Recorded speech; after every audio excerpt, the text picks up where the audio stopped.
Hello दोस्तों, welcome to our YouTube channel Kitab. आज मैं बताने वाला हूँ आपको कि कल जो 13 सितंबर का 2025 में मैंने क्या क्या पढ़ाई किया सीजीएल के लिए। ठीक है, आई होप आप सबके एग्ज़ाम्स अच्छे जा रहे होंगे और अच्छा प्रिपरेशन चल रहा होगा। मैं बस मैंने खुद के लिए क्या पढ़ाई किया उसके बारे में बताने वाला हूँ। मैथ्स में मैंने किया था profit and loss, mixture alligation के 2-3 question, trigo, simplification, ratio proportion, ठीक है, time and work, time and distance. तो ये सारे टॉपिक्स मेरे मेन थे कल के प्रिपरेशन के लिए। साथ ही साथ डीआई का क्वेश्चन मैंने टेबल बेस्ड किया था। टेबल बेस्ड क्वेश्चन आते हैं तो टेबल बेस्ड क्वेश्चन मैंने किया था। फिर साइक्लिक क्वाड्रिलेटरल के थोड़े फॉर्मूलाज देख लिए थे और सेक्टर एरिया का भी क्वेश्चन मैंने थोड़ा सा ध्यान दे दिया था कल। ठीक है, मैंने कोई भी नया टॉपिक नहीं किया क्योंकि मुझे ऐसा फील हो रहा है कुछ नया टॉपिक नहीं आ रहा है। ठीक है, तो 3 बार मैंने पढ़ाई किया कल। इन सारे टॉपिक्स को अच्छे से ध्यान में रख के किया। प्रॉफिट एंड लॉस के 4-5 क्वेश्चन कर लिए, मिक्सर एलिगेशन के 3-4 क्वेश्चन कर लिए, ट्रिगो के भी क्वेश्चन अच्छे खासे आ सकते हैं तो मैंने वो भी कर लिए। सिंप्लीफिकेशन, रेशियो प्रोपोर्शन, मतलब एक तरीके से पुराना पैटर्न ही आप मैथ्स के लिए अपना सकते हो। कुछ नया करने की मैथ्स के लिए ज़रूरत नहीं है। सेक्शनल मॉक दे दो, बढ़िया रहेगा। फिर आते हैं हम नेक्स्ट पे, रीजनिंग। रीजनिंग मैंने ब्लड रिलेशन कर लिए हैं। ब्लड रिलेशन मुझे लगता है क्वेश्चन आ सकते हैं, तो 4-5 क्वेश्चन मैंने ब्लड रिलेशन के कर लिए हैं।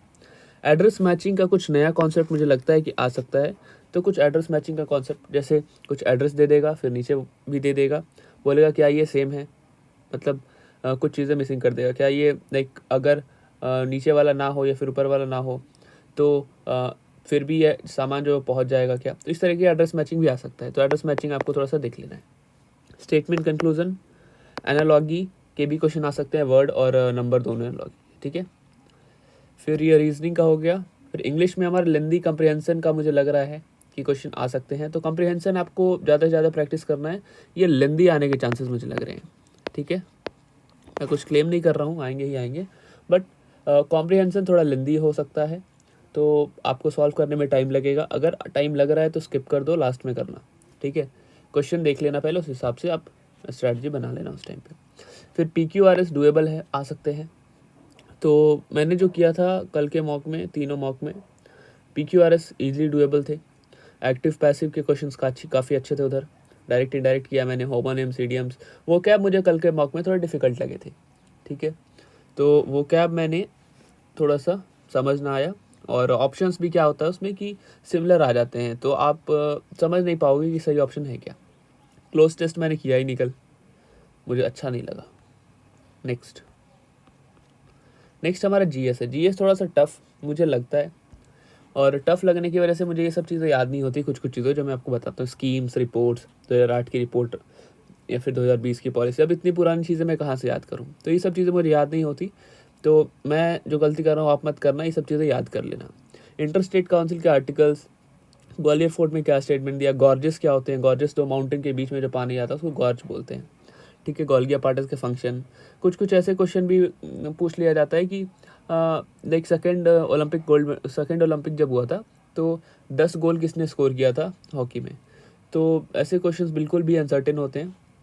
आपको ऐसे क्वेश्चन को लेके कुछ सोचने की ज़रूरत ही नहीं है, इतना पढ़ना भी ज़रूरी नहीं है।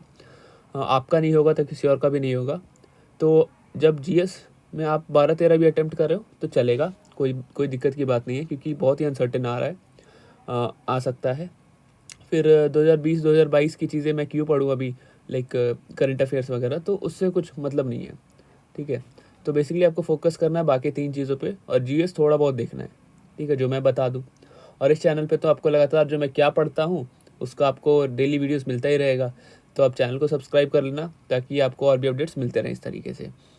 इंग्लिश के लिए आप कॉम्प्रिहेंशन की जहाँ से वीडियोस मिल सकते हैं, फिर जहाँ भी आपको क्वेश्चंस दिख सकते हैं बड़े, उसको लगाओ, PQRS दबा के लगाओ। ये सारे टॉपिक्स को अच्छे से आपको कवर करना है। वो कैब थोड़ा सा डिफ़िकल्ट या ज़्यादा डिफ़िकल्ट भी आ सकता है, तो आपको उसके लिए रेडी रहना है। वो भी लक बाई चांस कि आपको ईजी आ गया तो बहुत बढ़िया है। फिर रीजनिंग में एड्रेस मैचिंग का नया कॉन्सेप्ट मैंने बता दिया।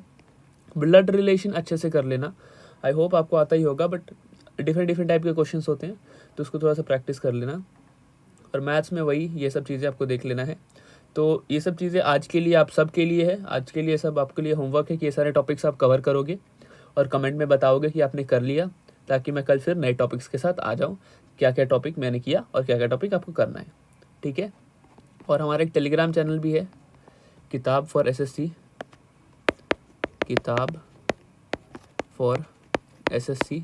उधर भी मैं भेजते रहता हूँ कि मैंने क्या क्या पढ़ा और क्या क्या आपको पढ़ना चाहिए। तो आपको भी जो मैं पढ़ूँ वही पढ़ना चाहिए। और चैनल को सब्सक्राइब कर लेना, वीडियो पसंद आए तो लाइक कर लेना। और पुरानी वीडियो जो मैंने कल अपलोड की थी वो भी ज़रूर देखना, उसमें भी काफ़ी सारी आपको जानने को चीज़ें मिलेंगी। और आप हमारे टेलीग्राम चैनल से जुड़ सकते हो, यहाँ पे भी आपको कुछ कंटेंट मिलेगा आपके लिए। सो आई होप ये वीडियो आपको पसंद आई होगी। अपने दोस्तों के साथ शेयर कर दो, अपने एसएससी ग्रुप्स में शेयर कर दो, ठीक है। Thank you.